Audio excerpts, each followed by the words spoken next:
Welcome to my YouTube channel Pashu Kannada vlogs. ಇವತ್ತಿನ ಲಾಗಲ್ಲಿ ನಾನು ರಾಗಿ ಸರಿ ಹೇಗೆ ಮಾಡೋದು ಅಂತ ತೋರಿಸ್ಕೊಡ್ತಾ ಇದ್ದೀನಿ. ಹೆಲ್ತಿಯಾಗಿ ನಾವು ಮನೆಯಲ್ಲೇ ಈಸಿಯಾಗಿ ನಾವು ಚಿಕ್ಕ ಮಕ್ಕಳಿಗೆ 6 ತಿಂಗಳಿಂದ ಹಿಡಿದು 24 ತಿಂಗಳವರೆಗೂ ನಾವು ತಿನ್ನಿಸ್ಬೋದು ಈ ರೆಸಿಪಿನ. ಈಗ ಬೇಕಾಗಿರೋ ಇಂಗ್ರೀಡಿಯೆಂಟ್ಸ್ ನೋಡಿ ಏನು ತೊಗೊಂಡಿದ್ದೀನಿ ಅಂತ. ತೊಗರಿಬೇಳೆ 2 ಟೈಪ್ಸ್ ಆಫ್ ತೊಗರಿಬೇಳೆ ತೊಗೊಂಡಿದ್ದೀನಿ. ಉದ್ದಿನಬೇಳೆ, ಕಡಲೆ ಬೀಜ ಮತ್ತು ಕಡಲೆಕಾಳು ತೊಗೊಂಡಿದ್ದೀನಿ. ಡ್ರೈ ಫ್ರೂಟ್ಸಲ್ಲಿ ನೀವು ಬಾದಾಮಿ, ಪಿಸ್ತಾ, ಗೋಡಂಬಿ ತೊಗೋಬೋದು. ನಾನು ಬರೀ ಬಾದಾಮಿ, ಗೋಡಂಬಿ ತೊಗೊಂಡಿದ್ದೀನಿ. ಅಂಡ್ ಮಸಾಲೆ ಐಟಮ್ಸ್ಗೆ ಬಂದರೆ ನಾನು ಸ್ವಲ್ಪ ಪೆಪ್ಪರ್ ತೊಗೊಂಡಿದ್ದೀನಿ.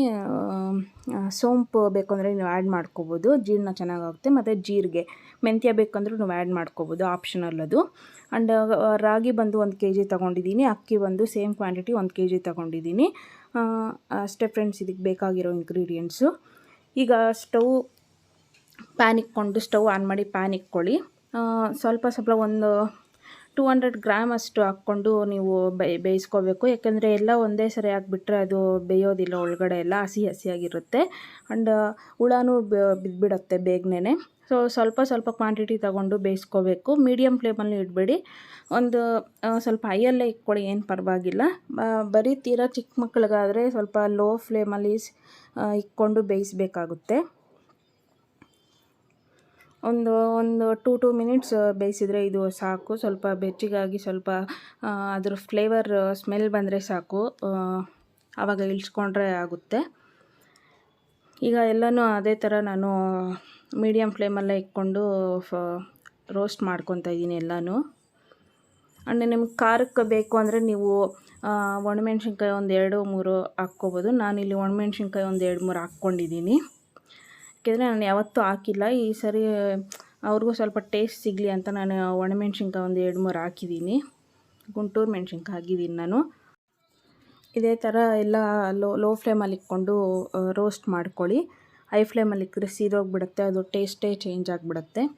ನಿಮ್ಗೆ ಬೇಕು ಅಂದರೆ ಡ್ರೈ ಫ್ರೂಟ್ಸಲ್ಲಿ ವಾಲ್ನಟ್ಟು, ಪಿಸ್ತಾ ಎಲ್ಲ ಆ್ಯಡ್ ಮಾಡ್ಕೋಬೋದು. ನಾನಿಲ್ಲಿ ಬರೀ ಗೋಡಂಬಿ ಮತ್ತು ಬಾದಾಮಿ ಮಾತ್ರ ಆ್ಯಡ್ ಮಾಡಿದ್ದೀನಿ.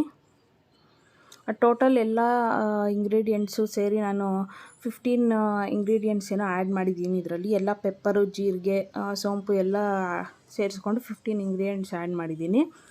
ತಿನ್ನೋಕ್ಕೂ ಟೇಸ್ಟ್ ಚೆನ್ನಾಗಿರುತ್ತೆ. ಬರೀ ರಾಗಿ ಸರಿ ಅಂದರೆ ಒಬ್ಬೊಬ್ಬರು ಬರೀ ಹೆಸ್ರುಬೇಳೆ, ರಾಗಿ ಮತ್ತು ಅಕ್ಕಿ ಮೂರನ್ನೇ ಕಂಬೈನ್ ಮಾಡಿ ಹಾಕ್ಬಿಡ್ತಾರೆ, ಸ್ವಲ್ಪ ಪೆಪ್ಪರ್ ಹಾಕ್ಬಿಟ್ಟು.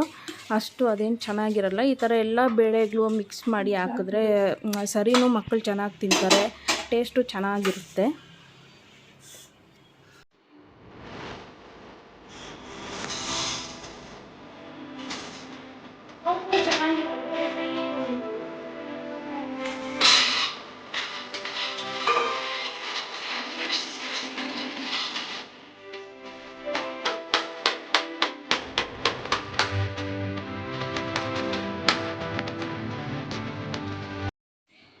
ಈಗ ಮಿಷಿನಲ್ಲಿ ಹೋಗಿ ಪೌಡರ್ ಮಾಡಿಸ್ಕೊಂಬಂದಿದ್ದೀವಿ. ಒಬ್ಬೊಬ್ಬರಾದರೆ ಮನೆಯಲ್ಲೇ ಪೌಡರ್ ಮಾಡ್ಕೊಂಬಿಡ್ತಾರೆ. ಸ್ವಲ್ಪ ನಮಗೇನಾದರೂ ಸ್ಮೂತಾಗಿ ಬೇಕು ಅಂದರೆ ಮಿಷಿನ್ಗೆ ಹೋಗಬೇಕು ನಾವು. ಈಗ ಜರಡಿ ಇಟ್ಕೊಂಡಿದ್ದೀನಿ ಎಲ್ಲನೂ. ಸ್ಮೂತಾಗೆ ಹಾಕ್ಕೊಟ್ಟಿದ್ದಾರೆ ಅವರು.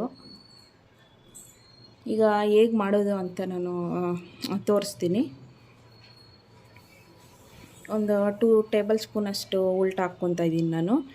ಅದಕ್ಕೆ ಒಂದು ಚಿಟಿಕೆಯಷ್ಟು ಸಾಲ್ಟ್ ಹಾಕ್ಕೋಬೇಕು. ಗಂಟಿಲ್ಲದೆ ತಣ್ಣೀರಾಗಲಿ ಬಿಸಿನೀರಾಗಲಿ ಗಂಟಿಲ್ಲದೆ ಕಲಿಸ್ಕೋಬೇಕು ಅದನ್ನು.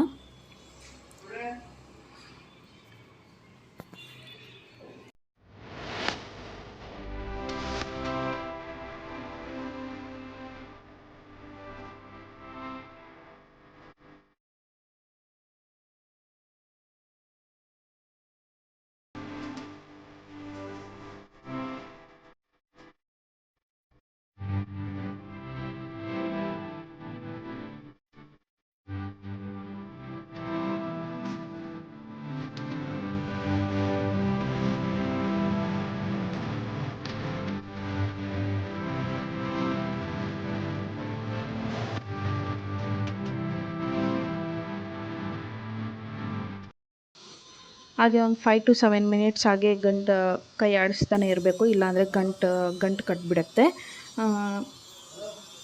ಅಷ್ಟೇ ಫ್ರೆಂಡ್ಸ್, ತುಂಬ ಈಸಿ ಇದು ಮಾಡೋದು. ಹೆಲ್ತಿಯಾಗಿ ಬೇಕು ಅಂದರೆ ನಾವು ಮನೆಯಲ್ಲೇ ಮಾಡ್ಕೊಳ್ಳಿ. ನಿಮ್ಗೆ ಇಷ್ಟ ಆದರೆ ನೀವು ಟ್ರೈ ಮಾಡಿ. ನಿಮ್ಮ ಮನೇಲಿ ಏನಾದರೂ ಚಿಕ್ಕ ಮಕ್ಕಳಿದ್ರೆ ಇದೇ ಥರ ಪ್ರಿಪೇರ್ ಮಾಡಿಕೊಡಿ. ತುಂಬ ಇಷ್ಟಪಟ್ಟು ತಿಂತಾರೆ ಮಕ್ಕಳು. ಎಲ್ಲ ಪ್ರೋಟೀನ್ಸು ಸಿಗುತ್ತೆ, ಅವ್ರಿಗೆ ವಿಟಮಿನ್ಸು ಸಿಗುತ್ತೆ. ಪ್ರತಿಯೊಂದು ಬೇಳೆ ಎಲ್ಲ ಆ್ಯಡ್ ಮಾಡಿರೋದ್ರಿಂದ ಅವ್ರಿಗೆ ಈಕ್ವಲ್ ಕ್ವಾಂಟಿಟಿಯಲ್ಲಿ ಪ್ರೋಟೀನ್ಸ್ ವಿಟಮಿನ್ಸ್ ಎಲ್ಲ. ಈ ವಿಡಿಯೋ ಏನಾದರೂ ಇಷ್ಟ ಆಗಿದ್ರೆ ಲೈಕ್ ಮಾಡಿ, ಶೇರ್ ಮಾಡಿ, ಸಬ್ಸ್ಕ್ರೈಬ್ ಮಾಡೋದನ್ನು ಮರಿಬೇಡಿ. ಮತ್ತು ನೆಕ್ಸ್ಟ್ ವಿಡಿಯೋಲ್ಲಿ ಸಿಗ್ತೀನಿ.